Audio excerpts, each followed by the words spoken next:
Yes, folks, it's Tales from the Jails with John G. Sutton. Tales from the Jails. John G. Sutton, that's me, by the way. Yeah, do please like and subscribe. All the rest of it that goes with it, you know. And leave some comments. I like them. We're going to talk about today Tommy Robinson. Tommy Robinson. Yeah, yes, that Tommy Robinson.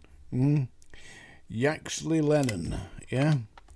Anyway, he's been charged under the Terrorism Act. And why did that happen? Well, I mean, I'm going to put a link down below so you can have a look and see what Tommy Robinson said after the second day at Magistrates Court today. And he claims that Elon Musk is funding his defence. He's got a KC on the case. Yeah, and his basic argument is, and quite right in my opinion, for what it's worth, he was stopped at the Customs and Excise going on a boat to Dover across to drive to Benidorm in Spain. He was driving a Bentley, somebody else's Bentley, and they pulled him over and they asked to see his phone. He wouldn't give it to them, wouldn't give him the PIN. So they've charged him under the Anti-Terrorism Act. Because if you're going to be stopped under the Terrorism Act, then you can be required to produce your phone and give them access to it, and he wouldn't do it. So he's been charged under that. I mean, these people are just out of control, aren't they? Completely out of control. I mean, they basically think that that we are prisoners. You know, I'm not a number. I'm a free man. I used to say that, yeah. Patrick McGowan in The Prisoner. Except that's what The Prisoner was all about, you know. That the TV series is about you're all in prison and there is no escape.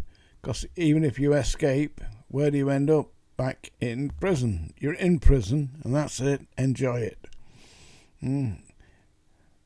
Who is number one? You are number 6.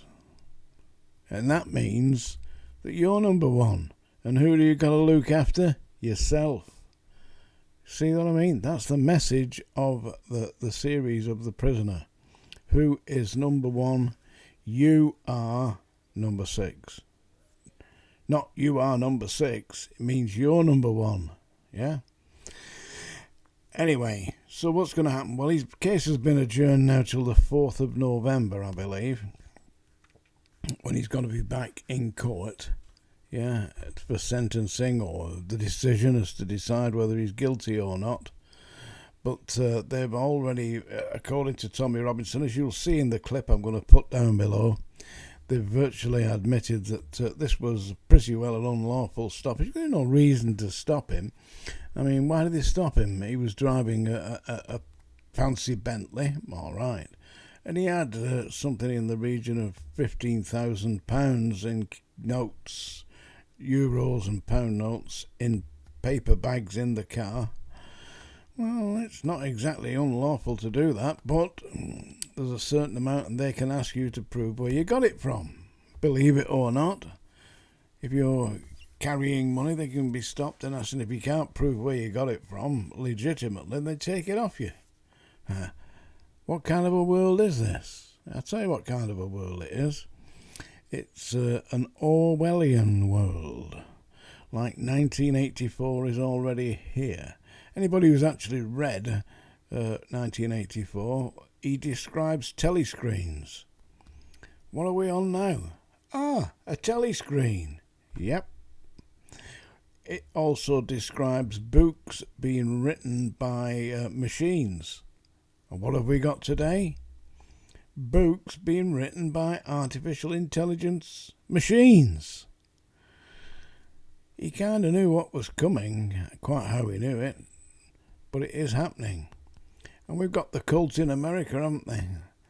You love Big Brother, that big, fat, uneducated, ignorant pig.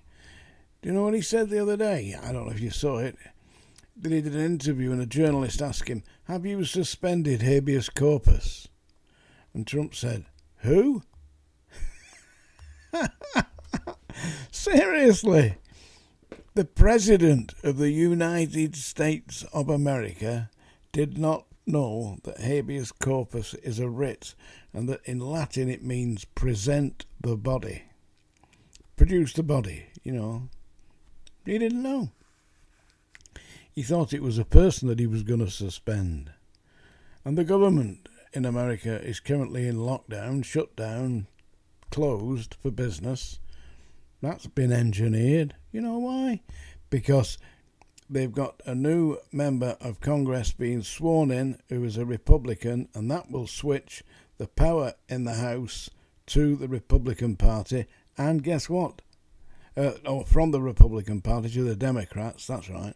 From the Republican Party to the Democrats. So the Democrats can impeach Trump. So what did they do? They've engineered a shutdown. The whole thing beggars belief.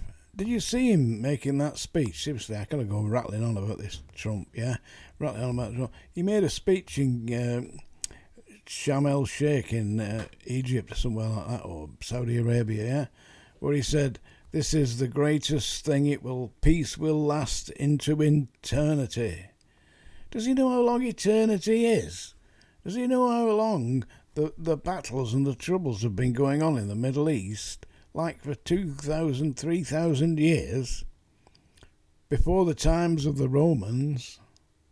And he, that ignorant orange-faced pig, is supposedly going to fix it with a bit of paper that all he's done is close down the battling for a week or two.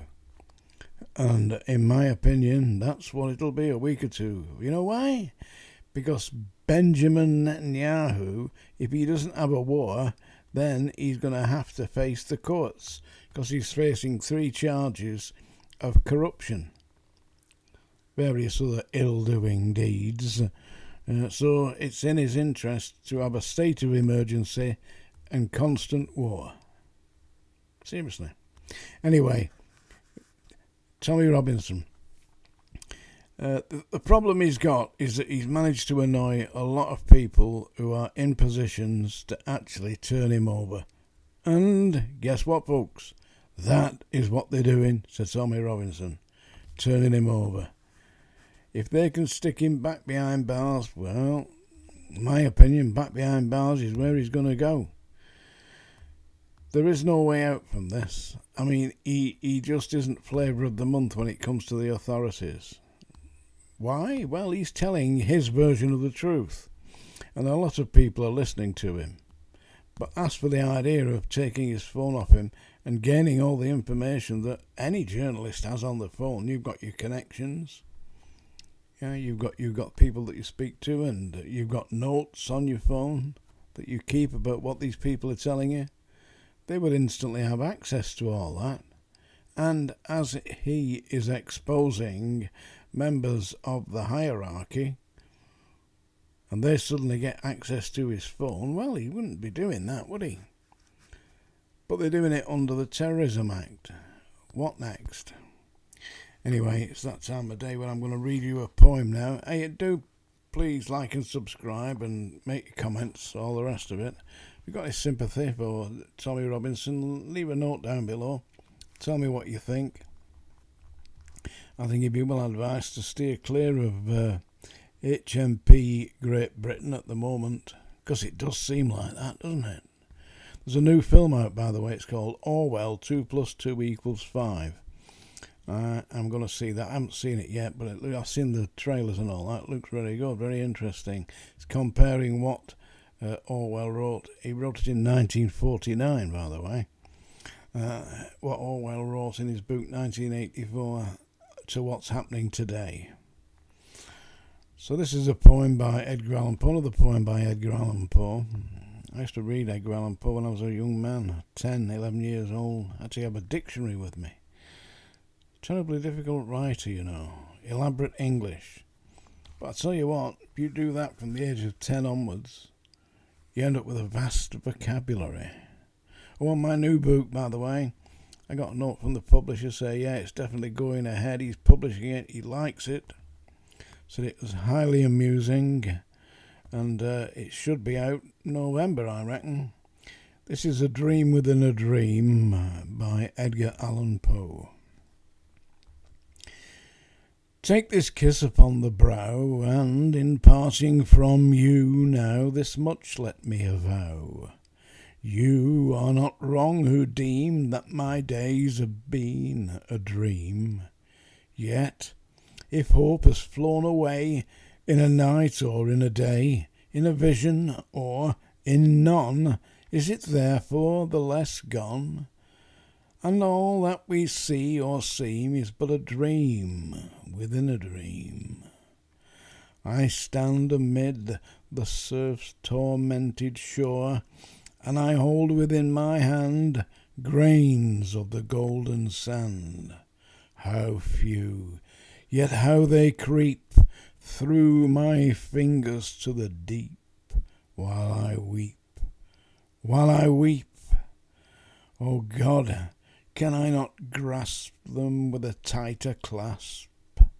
O God, can I not save one from the pitiless wave? Is all that we see or seem but a dream within a dream? Edgar Allan Poe. You've got it, folks. It's the Song Dinger. You've been warned. This is a kind of Irish, Scottish, Celtic song about boozing that I particularly like. I'm quite fond of whiskey myself. I like Jack Daniels too, yeah. So here we go. This is Nancy Whiskey. I'm a weaver, a Calton weaver. I'm a rash and roving blade. I got silver in my pockets, and I follow the roving trade. Whiskey, whiskey, Nancy whiskey. Whiskey, whiskey, Nancy, oh. I came in by Glasgow City. Nancy whiskey I chanced to smell. I went in, sat down beside her. 7 long years I loved her well. Whiskey, whiskey, Nancy whiskey. Whiskey, whiskey, Nancy, oh. The more I kissed her, the more I loved her. The more I loved her, the more she smiled. I forgot my mother's teaching. Nancy soon had me beguiled. Whiskey, whiskey, Nancy whiskey. Whiskey, whiskey, Nancy, oh. When I woke early in the morning to quench my thirst, it was my need.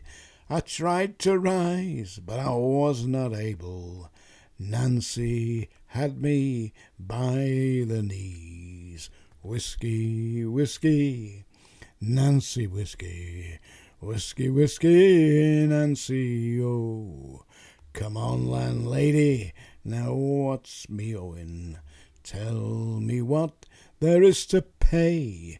15 shillings is a reckoning. Pay me quickly and go away.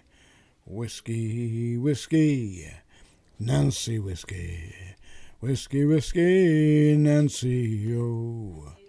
Come on, ye weavers, ye Calton weavers. Come on, young men, where'er ye be. Beware of whiskey, Nancy whiskey. She'll ruin you like she ruined me. Whiskey, whiskey, Nancy whiskey. Whiskey, whiskey, Nancy, oh. There you go. That was Nancy Whiskey. Performed today and drunk by John tonight. Tales from the Jails with John G. Sutton. Don't forget to like and subscribe.